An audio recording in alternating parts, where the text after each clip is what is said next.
चलिए रुक कर लेते हैं 23 की तकरार किसकी सरकार का। जी हां, हम बात कर रहे हैं विधानसभा चुनाव 2023 की। इस बेहद खास चुनावी कार्यक्रम में आपको सियासत का हर वो पहलू नजर आएगा जो आपको जानना बेहद जरूरी है, क्योंकि आप ही तो कहते हैं चुनाव का मतलब बंसल न्यूज। आइए शुरू करते हैं 23 की तकरार किसकी सरकार।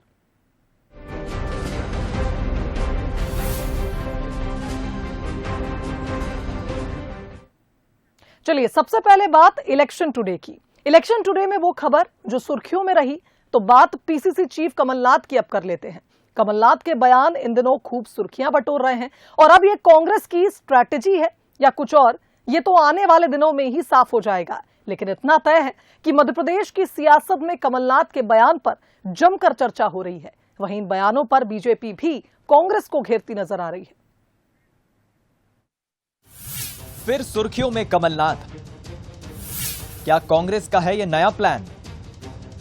यह सवाल अहम है क्योंकि पिछले कुछ दिनों से पीसीसी चीफ कमलनाथ सुर्खियों में बने हुए हैं। कमलनाथ अक्सर ऐसा कुछ कह जाते हैं जो सुर्खियों में आ जाता है। कांग्रेस के सीएम फेस को लेकर भी वो चर्चा में है, लेकिन इन सबके बीच कुछ खबरें ऐसी सामने आई जिसमें कहा गया कि कमलनाथ चुनाव नहीं लड़ेंगे। इन खबरों के सामने आते ही एमपी का सियासी माहौल फिर गर्मा गया।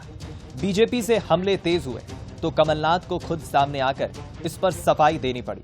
मैंने ये कभी नहीं कहा। कल मैंने पत्रकारों का एक भोज दिया था, उन्होंने कहा कहां से ये बात चली, मेरे से ये कहते हैं सौंसर वाले कि आप छिंदवाड़ा जाके क्यों लड़ते हैं चुनाव। मैंने कहा क्योंकि जनता सोचेगी मेरी पहचान छिंदवाड़ा से है, वो सोचेगी मैंने छिंदवाड़ा से नहीं लड़ा, किसी ने सौंसर का नाम ही नहीं सुना होगा। सौंसर विधानसभा में मेरा गाँव आता है।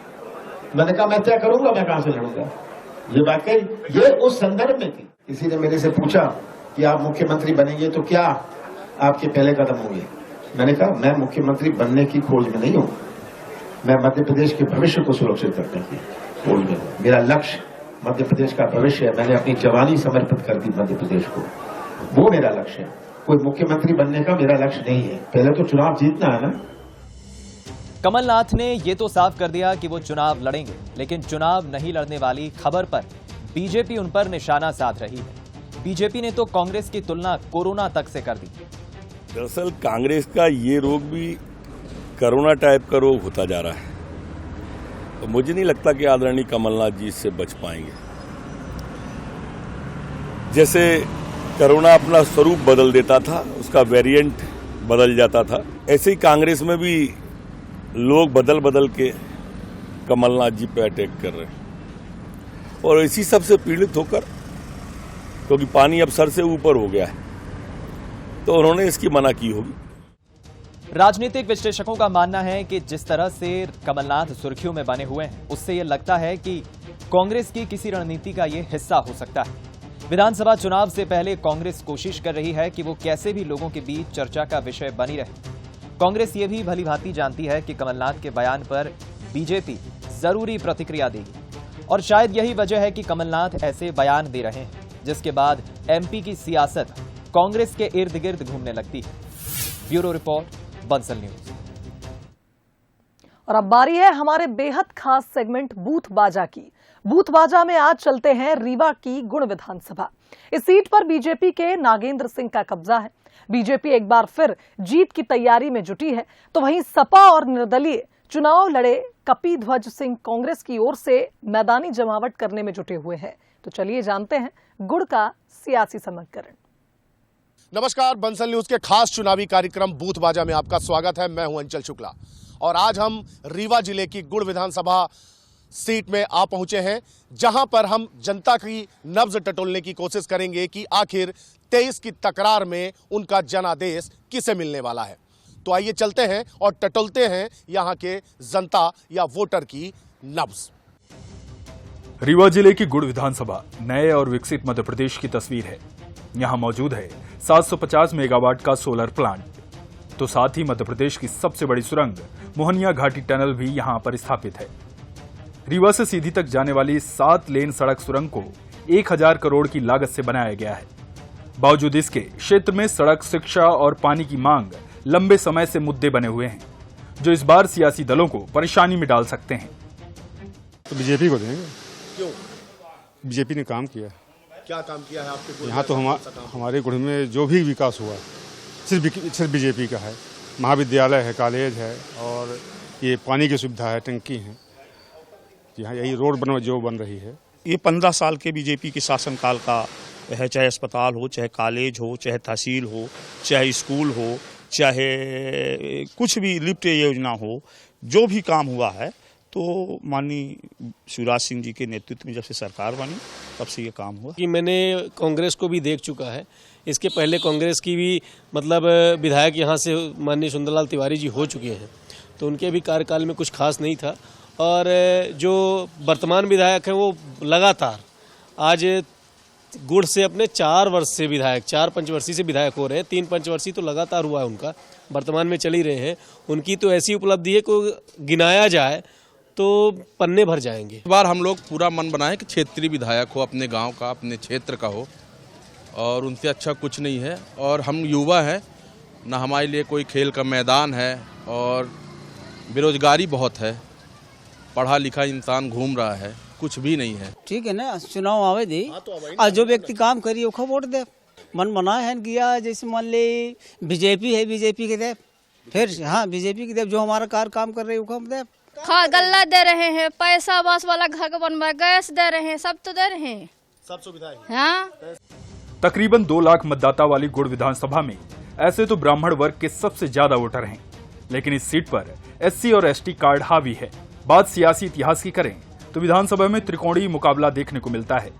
बीजेपी कांग्रेस के अलावा समाजवादी पार्टी भी यहां अपना दम दिखाती आई है। 2018 के चुनावी घमासान में बीजेपी के नागेंद्र सिंह ने जीत दर्ज की थी। एक बार फिर बीजेपी जीत दोहराने का दम भर रही है। नहीं, बीजेपी के कार्य है, नीतियां हैं, सभी लोग देख रहे हैं। अंत्योदय की नीति पे बीजेपी काम करती है। जो सबसे गरीब व्यक्ति है उसको योजनाओं का लाभ मिले, चाहे वो अनुग्रह राशि हो, चाहे आपके आवास की राशि हो, चाहे संबल कार्ड की उसको सुविधा हो। और आयुष्मान कार्ड के तहत भी 5 लाख तक का गवर्नमेंट उनको फ्री ट्रीटमेंट दे रही है। और अभी हमारे यहाँ गुड़ में जैसे पानी की व्यवस्था नहीं थी, तो एक 18 साढ़े 18 करोड़ की योजना स्वीकृत हुई है। अभी उसके लिए भोपाल भेजा गया है। मतलब घर घर में, हर घर तक मीठा और स्वच्छ पानी पहुंचेगा। कि हमारी बीजेपी की सरकार की गरीबों के लिए ये अच्छी नीतियां हैं। और जैसे लास्ट टाइम हम अच्छे अपने 8 के 8 विधायक हमारे आए हैं, तो मोस्ट प्रोबेबली इस बार भी हम अच्छी विजय हासिल करेंगे। ये लिफ्ट इरिगेशन आपने सुना होगा, उसकी जो शुरुआत की थी वो विधायक नागेंद्र सिंह जी ने ही की थी। हमारा सारा जो जितना गुड़ क्षेत्र है ये सिंचित हुआ है वो उनके प्रयासों के द्वारा ही हुआ है। और अभी जो मैं बता रही हूँ आपको कि पूरे क्षेत्र में औद्योगिक नगरी अब ये बनने वाला है। गुड़ सोलर प्लांट के नाम से, सोलर प्लांट जो है गुड़ के नाम से जाना जाता है। तो इन सभी को पानी की व्यवस्था की जा रही है, वो नागेंद्र सिंह जी के प्रयासों के द्वारा ही की जा रही है। और विधायक निधि के द्वारा किसी को जो भी जरूरत होती है, जिस तहत होती है, वो सुविधा उन्हें दी जाती है, वो राशि उन्हें प्रदान की जाती है। बहुत बड़ी बात है कि गुड़ की जनता के लिए एक स्टेडियम बन रहा है, वो विधायक जी की देन है। गुड़ विधानसभा में दिवंगत नेता और पूर्व सांसद सुंदरलाल तिवारी कांग्रेस का प्रमुख चेहरा रहे हैं, लेकिन उनके निधन के बाद इस बार कांग्रेस की तैयारी कुछ अलग दिख रही है, क्योंकि समाजवादी पार्टी और निर्दलीय चेहरा रह चुके कपिध्वज सिंह इस बार कांग्रेस के संभावित चेहरे बताए जा रहे हैं। 2018 के चुनाव में कपिध्वज सिंह ने सपा के टिकट से चुनाव लड़कर बीजेपी के नागेंद्र सिंह और कांग्रेस के सुंदरलाल तिवारी को कड़ी टक्कर दी थी, और अब 2023 में कांग्रेस से वो जीत का दावा कर रहे हैं। सतत जनसंपर्क हम लोगों का पार्टी के माध्यम से चालू है, और अगर योजनाओं की बात की जाए तो गुड़ विधानसभा क्षेत्र वास्तव में अभी तो बुनियादी मूलभूत सुविधाओं से वंचित है। बड़ी बड़ी योजनाएं का घोषणा करना ये तो जनता को ठगने बराबर है। अभी हमारे क्षेत्र की जनता सड़क, पानी, बिजली, स्वास्थ्य और शिक्षा की मूलभूत सुविधाओं से वंचित है।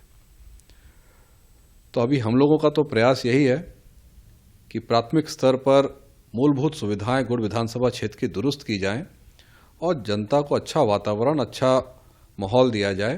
तो हम तो इस बात का दावा करते हैं कि यदि हमको जनता ने आशीर्वाद दिया और ऐसा मौका दिया तो गुड़ विधानसभा एक उदाहरण बनेगा, आदर्श बनेगा, जहां पे सरकारी मशीनरी जनता के सेवक के रूप में काम।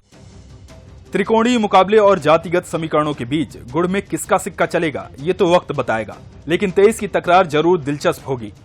तो ये थी जिले की गुड़ विधानसभा, जहां हमने जनता की नब्ज टटोलने की कोशिश की कि आखिर 2023 के चुनाव में यहां जनादेश किसको मिलने वाला है। कुछ लोगों का ये कहना है कि इस बार परिवर्तन करना चाहते हैं और कुछ लोगों का कहना है कि भारतीय जनता पार्टी की जो रीति और नीति है, उनकी जो योजनाएं हैं, उसका लाभ लोगों को मिल रहा है। इसलिए भारतीय जनता पार्टी इस बार भी यहां से अपना विधायक जीतेगी और साथ में प्रदेश में सरकार भी बनाएगी। लेकिन ये तो आने वाले वक्त में ही पता चलेगा कि 2023 का चुनाव किसके पाले में जाता है। कैमरा पर्सन आशुतोष चंदेल के साथ अंचल शुक्ला, बंसल न्यूज, रीवा। तो गुड़ विधानसभा का सियासी समीकरण समझने के बाद अब उसके इतिहास पर भी नजर डाल लेते हैं। करीब 2 लाख वोटर्स वाली ये सीट है। वहीं आपको बता दें कि ब्राह्मण सीट पर SC/ST समीकरण भी है। त्रिकोणीय मुकाबले वाली ये विधानसभा है जहां बीजेपी, कांग्रेस और बसपा को मौका मिला है। तो आपको बता दें कि 2018 में बीजेपी के नागेंद्र सिंह ने यहां जीत दर्ज की थी। करीब 8000 वोटों से नागेंद्र सिंह यहां जीते थे। 2003 और 2008 की अगर हम बात करें तो दोनों ही चुनावों में नागेंद्र सिंह ने जीत हासिल की थी। 2013 में कांग्रेस के सुंदरलाल तिवारी ने यहां जीत दर्ज की। तो वहीं इससे पहले आपको बता दें कि 1993 और 1998 में यहां से बसपा ने जीत दर्ज की थी। कर लेते हैं हमारे अगले सेगमेंट बोले तो नेताजी का। बोले तो नेताजी में आज मिलिए जबलपुर की कैंट विधानसभा सीट से विधायक अशोक रोहाणी से। अशोक रोहाणी पूर्व विधानसभा अध्यक्ष ईश्वर दास रोहाणी के बेटे हैं और दूसरी बार विधायक भी बने हैं। 2023 को लेकर उनकी क्या तैयारी है और पार्टी किस मुद्दे के साथ मैदान में उतरेगी, आइए जानते हैं। बोले तो नेताजी के खास सेगमेंट में आपका स्वागत है। हर बार हम आपको एक किसी न किसी शख्सियत से मिलाते हैं, किसी जनप्रतिनिधि से मिलाते हैं। आज हमारे साथ है कैंट विधानसभा क्षेत्र से विधायक अशोक ईश्वरदास रोहाणी। दादा रोहाणी यानी ईश्वरदास रोहाणी के सुपुत्र हैं और उनकी विरासत को लगातार संभालते हुए आ रहे हैं। विधायक हैं बीजेपी से अशोक ईश्वरदास रोहाणी। मध्य प्रदेश में विधानसभा चुनावों को महज चंद ही महीने बचे हुए हैं। क्या लगता है किस तरफ ये हवा बह रही है? देखिए, भारतीय जनता पार्टी चुनाव की दृष्टि से कोई भी कार्य नहीं करती है। भारतीय जनता पार्टी की सरकार जो है माननीय शिवराज सिंह चौहान जी के नेतृत्व में लगातार विकास कार्यों को और जन कल्याणकारी योजनाओं को का कार्य लगातार कर रही है। इसलिए अगर हम चुनाव हमारे लिए आए हैं ये महत्वपूर्ण नहीं है। और रोज पढ़ाई करने वाले विद्यार्थी को परीक्षा के समय पे बहुत ज़्यादा तकलीफ इसलिए नहीं जाती है क्योंकि हम रोज वही कार्य जो जनता के बीच में जाकर सेवा कार्यों को करते हैं और जन कल्याणकारी योजनाओं का कार्य करते हैं। इसलिए सियासी हवा तो हम नहीं कहेंगे, लेकिन भारतीय जनता पार्टी के पक्ष में निश्चित रूप से माहौल है, क्योंकि हर दिन जितना परिश्रम माननीय मुख्यमंत्री शिवराज सिंह चौहान के साथ माननीय BD भाई साहब, संगठन, सत्ता संगठन, विधायक सब जो परिश्रम कर रहे हैं, और उद्देश्य सिर्फ यही है कि अंतिम पंक्ति के व्यक्ति तक सेवा पहुंचाना है। आपकी वैसे कैंट विधानसभा देखा जाए तो समृद्ध विधानसभा है। जिस तरह से दादा रोहाणी आपके पिताजी ने जिस तरह से मेहनत की है इस विधानसभा में, और आज वो समृद्ध विधानसभा महाकौशल की कहलाती है कैंट विधानसभा। क्या लगता है बड़े मुद्दे क्या हैं इस विधानसभा में जो आज भी बड़े मुद्दे हैं? देखिए, लगातार प्रयास हमारे जारी हैं कि हमको अपनी विधानसभा में उद्योग लगवाने हैं और उसके लिए हमने लगातार प्रयास किए और उसमें मैंने सफलता भी प्राप्त की है। जैसे कि चुनाव है, महज चंद ही महीने बचे हैं, मुद्दे भी केंद्र के, राज्य के बड़े बड़े मुद्दे हैं, तो क्या असर डालेंगे इस बार विधानसभा चुनाव में, खासतौर पर आपकी विधानसभा में? देखिए, राजनीतिक दृष्टि से बहुत बड़ा मुद्दा रहता है पार्टी के बाद प्रत्याशी, आपने क्या किया अभी तक, ये महत्वपूर्ण रहता है। इसलिए हम सब अगर मान लें तो विधानसभा में 50% पार्टी का रहता है और 50% आपने अपनी विधानसभा को क्या दिया और आगे क्या देने वाले हैं, इस पर डिपेंड करता है। तो मैं इस बात को मानता हूं कि भारतीय जनता पार्टी ने भी अपना दायित्व निभाया और हमने भी पूरा प्रयास किया कि जनता के बीच में रहकर। हम बात करते हैं केंद्रीय नेताओं की, एक तरफ है राहुल गांधी और दूसरी तरफ है नरेंद्र मोदी। कितना असर डालेगा राहुल गांधी फैक्टर और मोदी फैक्टर इन चुनावों में? मैं इसमें ये कह सकता हूं कि जमीन आसमान का अंतर, कोई कंपैरिजन नहीं है, कोई तुलना नहीं है राहुल गांधी और माननीय मोदी जी की। इसलिए तुलना नहीं है कि आप राहुल गांधी के नेतृत्व को अभी पिछले समय से देखते आ रहे हैं, पार्टी को किस स्थिति में लेकर गए हैं वो। अगर वो देश के प्रति उनका समर्पण होता, देश के प्रति उनका स्नेह होता, प्यार होता, कुछ मुद्दे होते, तो पार्टी की ये गत नहीं होती। संभवतः आने वाले भविष्य में जब शिवराज सिंह महाकौशल को कहीं ना कहीं देखते हैं कि अपनी कैबिनेट में महाकौशल का कोई प्रतिनिधित्व करे, तो हम ये मानते हैं कि अशोक किशोरदास रोहानी का नाम सबसे ऊपर ही नजर आएगा। कैमरामैन सुरेंद्र पटेल के साथ अमित सोनी, बंसल न्यूज, जबलपुर। चलिए अब उज्जैन के जायके का भी स्वाद ले ही लेते हैं। महाकाल की नगरी में पानीपुरी का स्वाद कुछ ऐसा है कि क्या बच्चे और क्या बड़े, हर कोई यहां जायका लेने के लिए रुक ही जाता है। तो हमने भी रुककर चुनावी जायका लिया और क्षेत्र की खट्टी मीठी सियासत के बारे में जाना। बंसल न्यूज की खास पेशकश में आज हम लाए हैं चुनावी जायका, जो पानीपुरी का स्पेशल जायका है। जायका किस वक्त किस और करवट लेगा, कैसा रहता है पानीपुरी का स्वाद, आज हम जानने निकले हैं। और इसमें के जो जायका निकलता है, किसी को खट्टा पसंद है तो किसी को तीखा पसंद है। और इसी घटनाक्रम में इस बार जो चुनावी घटनाक्रम होगा वो किसकी तरफ स्वाद लाएगा, हम जानने निकले हैं। उज्जैन में जो आप देख सकते हैं, जो पानीपुरी की दुकान है, बड़ी फेमस दुकान है। रोज सुबह 8 बजे से लेकर रात्रि 11 बजे तक पानीपुरी का स्वाद ऐसा ही चलता है और इनका जो जायका है वो लाजवाब देता है। हम कुछ ग्राहक जो खड़े हैं उनसे भी बात करते हैं। सबसे पहले तो इनके पानीपुरी का स्वाद कैसा लगता है? बहुत अच्छा है। खट्टा पसंद है, मीठा पसंद है? खट्टा। इस बार बीजेपी या कांग्रेस में कौन खट्टा होगा, कौन मीठा होगा? बीजेपी। क्यों लगता है ऐसा? बजट सब अच्छा है उसका। देख सकते हैं कि युवाओं की और भी प्रतिक्रिया जानने के लिए निकले हैं और भी देखते हैं स्वाद कितना लाजवाब है इनकी पानीपुरी का, कि यहाँ पर सुबह से लेकर रात्रि तक भीड़ ही भीड़ रहती है और अलग अलग प्रकार से स्वाद देते हैं। क्या कहेंगे, इनके पानीपुरी का स्वाद कैसा लगा? बहुत अच्छा, बहुत बढ़िया।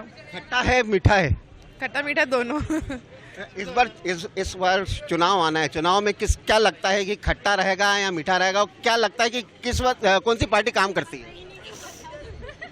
कांग्रेस जो है खट्टी रहने वाली है और बीजेपी को थोड़ा मीठा स्वाद मिलने वाला है मेरे हिसाब से, ऐसा मुझे लगता है। ऐसा क्यों लगता है? किसने क्या काम किया है, कितना? क्योंकि आप यूथ है, यूथ के ऊपर डिपेंड करेगा चुनाव। जी, बीजेपी जो अपने मैनिफेस्टो देती है, मुझे लगता है कि वो उस पर वर्क करती है। और मेरे एरिया में, जहाँ मैं आसपास के एरिया से आती हूँ, वहाँ भी बीजेपी का ही कार्यकाल चल रहा है, तो मुझे ऐसा लगता है कि बीजेपी ज़्यादा पावर में रहने वाली है। आप क्या कहेंगे, आपने पानीपुरी का स्वाद चखा है? मैं कहना चाहूँगी कि इस बार जो खट्टे मीठे का जो माहौल बना हुआ है चुनाव में, अब देखते हैं कि किस ओर ऊँट करवट लेता है, खट्टा या मीठा, बीजेपी या कांग्रेस। जो भी युवाओं के हित में जो बात करेगा वही इस देश पे अब राज करेगा। कहीं ना कहीं इस बार का जो युवा ही इस बार करवट लेगा, क्योंकि इस बार जो चुनाव होगा ये युवाओं पे डिपेंड करेगा। आपने भी पानीपुरी का स्वाद चखा है, क्या लग रहा है इस बार स्वाद किसकी तरफ होगा, कांग्रेस की तरफ या बीजेपी की तरफ? काम दोनों में से कोई भी करे, हमें तो काम से मतलब है। मेन चीज़ ये है कि अगर कोई भी आता है, काम अच्छा होना चाहिए, बस। क्या क्या काम हुए अभी तक, क्या उम्मीद लगाए हैं सरकार से? सभी को उम्मीद है, मुझे अकेली को नहीं है, क्योंकि हम ये चाहते हैं कि युवाओं के लिए भी बहुत कुछ हो। उज्जैन में कोई ऐसा स्कोप नहीं है और होना चाहिए। बहुत सारे नेताओं लोगों को सोचना चाहिए, क्योंकि अधिकतर आप देख रहे हैं बहुत सारे युवा लोग बेरोजगार ही घूम रहे हैं।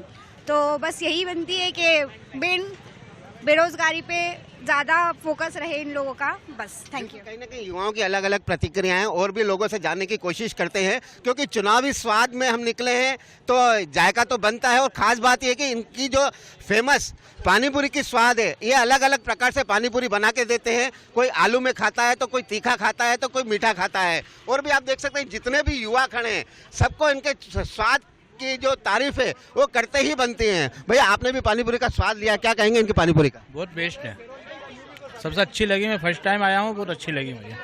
बात करें स्वाद के बीच में, इस वर्ष चुनावी घटनाक्रम होना है, चुनावी साल है, किसकी तरफ जाएगा स्वाद? बीजेपी की तरफ है। क्यों लगता है बीजेपी की तरफ? बीजेपी काम कर रही है। क्या क्या काम किए? बहुत सारे काम कर रहे, बहुत सारी योजनाएं निकाली उन्होंने। महिला योजना, पेंशन योजना, बच्चों को पढ़ाना। ये अलग अलग तरीका है इनका, देख सकते हैं आलू है, पानी पूरी है, और खास बात इनके जो पानी का स्वाद है वो अलग ही एक अंदाज दिलाता है, क्योंकि इनके पानी में जो पुदीन हरा मिलाते हैं, पुदीन हरा की जो पत्तियां मिलाते हैं, उसके इस कारण इनका जो लाजवाब स्वाद रहता है, वो स्वाद के कारण ही इनका सुबह से लेकर रात्रि तक यहाँ हुजूम ही लगा रहता है। गगन परिहार के साथ संतोष कृष्णानी, बंसल न्यूज, उज्जैन।